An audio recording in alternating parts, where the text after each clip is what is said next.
Hello friends, welcome back சித்தர்வாக் channel நண்பர்களே. இன்றைக்கி இந்த வீடியோவில் ஒரு முக்கியமான ஆன்மீக பரிகாரத்தை தான் இப்போ இந்த வீடியோவில் பார்க்க போகிறோம். என்ன ஆன்மீக பரிகாரம் பார்க்க போகிறோங்கிறத ஃபஸ்ட்டு இன்ட்ரோவில் ஷேர் பண்ணுறேன், வாங்க பார்ப்பீங்க. நாளைக்கு தேதி பார்த்திங்கன்னு வச்சுக்கோங்களேன், ஜூன் மாதம் 14ஆம் நாள். அதே போல் தமிழ் மாதம் பார்த்திங்கன்னு வச்சுக்கோங்களேன், கரெக்டாக வைகாசியுடைய 31ஆம் நாள். கிழமை பார்த்திங்கன்னு வச்சுக்கோங்களேன், அதே போல் நாளை நாள் ஞாயிற்றுக்கிழமை. நாளை நாள் வரக்கூடிய இந்த ஞாயிற்றுக்கிழமை சாதாரண ஞாயிற்றுக்கிழமை கிடையாது, மிகவும் ஸ்பெஷல் ஞாயிற்றுக்கிழமை என்று சொல்லலாம். அப்படி என்ன ஸ்பெஷல் ஞாயிற்றுக்கிழமை அப்படின்னு கேட்குறீங்களா? நாளைய ஞாயிற்றுக்கிழமை அமாவாசைங்கிறது வருது. நாளை நாள் வரக்கூடிய அமாவாசை வைகாசி மாதத்தில் வரக்கூடிய அமாவாசை. இந்த வைகாசியில் வரக்கூடிய அமாவாசை ரொம்பவே சக்தி வாய்ந்த அமாவாசை. நாளை நாள் இந்த அமாவாசை சூரிய பகவானுக்கு உகந்த கரெக்டாக பார்த்தீங்கன்னு வச்சுக்கோங்களேன், ஞாயிற்றுக்கிழமை அதுவுமா வருது. அதனால் நாளைய அமாவாசை ரொம்பவே விசேஷமான அமாவாசை. இந்த விசேஷமான அமாவாசையில் நீங்கள் பார்த்தீங்கன்னு வச்சுக்கோங்களேன், சமையல் செய்யும்போது கட்டாயம் ஒரு சில காய்கறிகளை பயன்படுத்த வேண்டும். அதில் மெயினாக நாளை நாள் பயன்படுத்த வேண்டிய காய் என்னென்னா வாழைக்காய். ஸோ வாழைக்காய் ஏன் பயன்படுத்தணும் அப்படிங்கிற முக்கியமான ஆன்மீக பரிகாரத்தை இந்த வீடியோவில் ஷேர் பண்ண போகிறேன். ஸோ உங்கள் ராசிக்காரங்க கண்டிப்பாக நாளை நாள் வாழைக்காய் பயன்படுத்துங்க. உங்கள் ராசிக்காரங்க அப்படிங்கிறது யாரை சொல்கிறேன்னா, வீடியோ பார்க்கக்கூடிய அத்தனை பேரும் உங்கள் வாழ்க்கையில் உங்களுக்கு நல்ல ஒரு பலன் கிடைக்கிறதுக்கு இந்த மாதிரி பரிகாரம் செய்யுங்க. ஸோ என்ன பரிகாரம் செய்தால் உங்களுக்கு நல்லது அப்படிங்கிறத தேடி தேடி ஜோதிடர்கள் சொன்னதை ஷேர் பண்ணிகிட்ருக்க. அதில் அமாவாசையில் வாழைக்காய் வைத்து பரிகாரம் செய்தால் நல்லது என்பது குறிப்பிடப்படுது. ஸோ வாழைக்காயை வைத்து என்ன செய்யணும் அப்படிங்கிறத தான் இந்த வீடியோவில் சொல்ல போகிறேன். வாழைக்காயை பயன்படுத்துறது எந்த அளவுக்கு நல்லது அப்படிங்கிறதையும் ஷேர் பண்ண போகிறேன். ஸோ வாழைக்காயை பயன்படுத்தினா உண்மையாலுமே பார்த்தீங்கன்னு வச்சுக்கோங்களேன், உங்கள் வாழ்க்கை வாழையடி வாழையாக வாழுமா அப்படிங்கிறதையும் சொல்ல போகிறேன். எல்லாத்தையுமே இந்த வீடியோவில் தெரிஞ்சுக்கோங்க. கண்டிப்பாக ரொம்ப ரொம்ப ரொம்ப ரொம்ப யூஸ்ஃபுல்லாக இருக்கும். ஆக்சுவலி பார்த்தீங்கன்னு வச்சுக்கோங்களேன், அமாவாசையில் சமையலில் வாழைக்காய் சமைக்கிறதுல படையல் ரகசியங்கிறதே இருக்குது. இது சித்தர்கால ஜோதிட சொல்லக்கூடிய ஒரு மிகப்பெரிய உண்மை. நிறைய பேருக்கு அது தெரியாததுனால இது ஒரு சாதாரண நாளுன்னு சொல்லி நாம் விட்டுடுறோம். ஆனால் இனி அந்த மாதிரி விடக்கூடாது. சரி வாங்க இப்போ என்ன பண்ணும் அப்படிங்கிறத பார்க்கலாம். ஸோ முதல்ல வாழைக்காய் சமைக்கிறதுடைய அந்த ரகசிய இம்பார்ட்டனை சொல்கிறேன், முதல்ல தெரிஞ்சுக்குங்க. அமாவாசையான நாளை நாளில் வாழைக்காய் கட்டாயம் சமைப்பது ஏன், தர்ப்பணத்திலையும் முக்கியத்துவம் கொடுக்குற மாதிரி இந்த காய் இருக்குன்னா அதுக்கு காரணம் என்ன அப்படிங்கிறத எல்லாமே வாங்க பார்க்கலாம். பொதுவாக அமாவாசை நாட்களில் காய்கறிகளில் வாழைக்காய் கட்டாயம் சேர்ப்பதன் காரணம் என்ன என்பதை இந்த வீடியோவில் சொல்ல போகிறேன், தெரிந்து கொள்ளுங்க.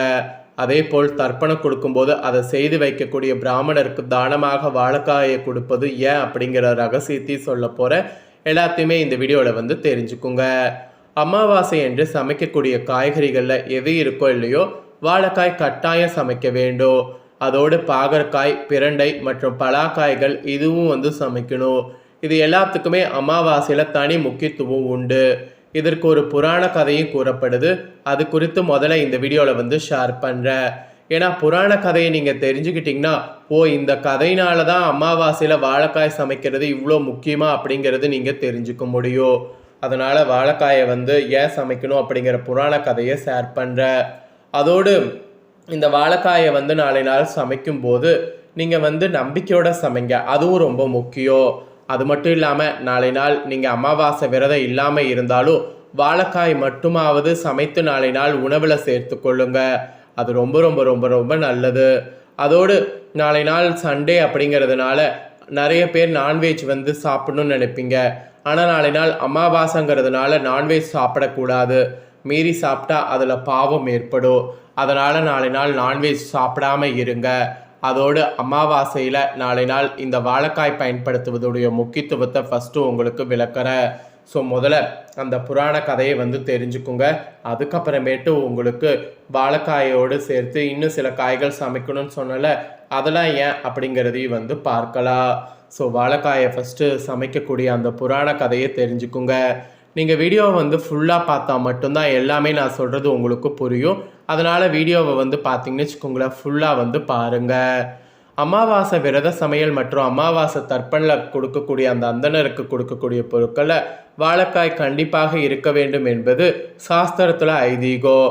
ஏன்னா வாழையடி வாழையாக நமது குலம் வளர வேண்டும் என்பதற்காக வாழைக்காய் இதில் பயன்படுத்தப்படுது. அதே போல் அமாவாசை நாளில் பாகற்காய், பிரண்டை, பலாக்காய் போன்றவற்றையும் கண்டிப்பாக சேர்த்து சமைக்க வேண்டும்.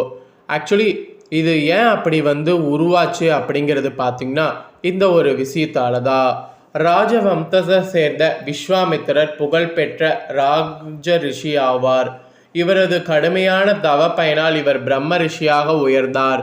மேலும் இவர் வசிஷ்ட வாயால் பிரம்ம ரிஷி எனும் பட்டத்தை பெற்றார். ஆனால் இப்படி பட்டத்தை பெற்ற இவர் பெறுவதற்கு முன்பு இவருக்கும் வசிஷ்டருக்கும் மோதல் இருந்தது. ஒரு சமயம் வசிஷ்ட முனிவர் விஸ்வாமித்தரை சந்தித்து தனது வீட்டில் சீர்திருத்தம் செய்ய உள்ளதால் தங்கள் வீட்டிற்கு உணவருந்த வேண்டும் என அழைப்பு விடுத்தார். வசிஷ்டர், விஸ்வாமித்திரர் இருவருமே பயங்கர கோபக்கார முனிவர்கள். வசிஷ்டரின் இந்த அழைப்பை ஏற்க விஸ்வாமித்திரர் தனக்கு 1008 காய்கறிகளை கொண்டு உணவு சமைக்க வேண்டும் என கூறினார். இதை கேட்டு வசிஷ்டர் திகைத்து போனார். 1008 காய்கறிகளா? அத்தனை வகை காய்கறிகளை எப்படி தேடி பிடிப்பது, எப்படி சமைப்பது என குழப்பமும் அடைந்தார். ஆனால் அருகில் இருந்த வசிஷ்டரின் மனைவியும் தீவிர பதிவிரதியுமான அருந்ததி விஸ்வாமித்தரின் வார்த்தைகளை ஏற்று நீங்கள் கூறியபடி 1008 காய்கறிகளை சமைத்து பரிமாறுகிறேன் சுவாமி என பணிவோடு பதிலளித்தாள். சீர்திருத்தம் கொடுக்கக்கூடிய நாளும் வந்தது. ரிஷிகளும் பிரம்ம ரிஷி பட்டம் வாங்கிய விஸ்வாமித்தரும் உணவு சாப்பிட வந்தார். வாழையிலை போட்டு உணவுகளை பரிமாறத் தொடங்கினாள் அருந்ததி. முதலை 8 வாழைக்காய் வைத்தால், பிறகு பாகற்காய், பிரண்டை, பலாக்காய் என பரிமாறி முடித்துவிட்டு 1008 காய்கறிகள் பரிமாறியாகிவிட்டது சுவாமி என பணிவோடு விஸ்வாமித்திரிடம் கூறினாள். இதை கேட்டு ஆத்திரமடைந்த விஸ்வாமித்திரர், என்ன இது, நான் 1008 காய்கறிகள் சமைத்து பரிமாறி சொல்லி கேட்டால் நீ 4 காய்கள் மட்டுமே பரிமாறிவிட்டு 1008 காய்கறிகள் பரிமாறிவிட்டது என சொல்லி என்னை அவமானப்படுத்துகிறாயா என கோபமடைந்தார். இதற்கு அமைதியாக பதிலளித்த அருந்ததி, சுவாமி தாங்கள் அறியாதது இல்லை, அனைத்தும் அறிந்த நீங்களே இப்படி கோபப்படலாமா? காரவள்ளி சாதம் பிரதம், வஜ்ரவள்ளி சாதம் தத்ரயம், பிரததாதம் பிரதம் ஸ்ரத்த கால விதியுமே. இந்த சாஸ்திரங்கள் படி என்ன சொல்லப்படுதுன்னா, பாகற்காய் 100 காய்களும், பிரண்டை 300 காய்களும், பலாக்காய் 600 காய்களுக்கு சமம். இவை 1000 காய்கறிகள் ஆகிவிட்டது. இதோ 8 வாழைக்காய் வைத்தேன், மொத்தம் 1008 காய்கறிகள் ஆகிவிட்டது என கூறினாள். இதை கேட்டு சாந்தமடைந்த விஸ்வாமித்திரர் அருந்ததியின் புத்தி கூர்மையும் சாஸ்திர முறைப்படி நடக்கக்கூடிய குணத்தையும் கண்டு வியந்து அருந்ததியை வசிஷ்டரையும் ஆசீர்வதித்து சென்றார். சாஸ்திரங்களே சொல்லப்பட்டதன் காரணமாக தான் உயர்வான இந்த 4 காய்கள் மட்டும் நாளை அமாவாசை சமையல முக்கியமாக இருக்கணும்னு சொல்ல வர. மேலும் அமாவாசையில் நாளை நாள் துவரம் பருப்புக்கு பதிலாக பாசிப்பருப்பு வைத்து சமைக்க வேண்டும். கீரை, முள்ளங்கி, உருளை, பீன்ஸ், கத்திரிக்காய், முட்டைக்கோஸ், முருங்கைக்காய், கோவக்காய் போன்ற காய்கறிகளை சமைக்கக்கூடாது. இவ்வாறு பார்த்தீங்கன்னு வச்சுக்கோங்களேன், நாளை சமையலுக்கு குறிப்பிடப்பட்டிருக்கு. இதற்கேற்ப நடந்து சமைச்சிருங்க. இதை உங்கள் ஃப்ரெண்ட்ஸ் ஃபேமிலிக்கும் லைக் பண்ணி ஷேர் பண்ணுங்கள். அவங்களும் இது தெரிஞ்சு பயன்பெறட்டும். இதே போல் புதிய தகவல்களை தெரிந்து கொள்ள சேனலை சப்ஸ்கிரைப் பண்ணுங்கள். கூட பெல் பண்ண ப்ரெஸ் பண்ணுங்கள். வேறு ஒரு வீடியோவில் உங்களை சந்திக்கிறேன்.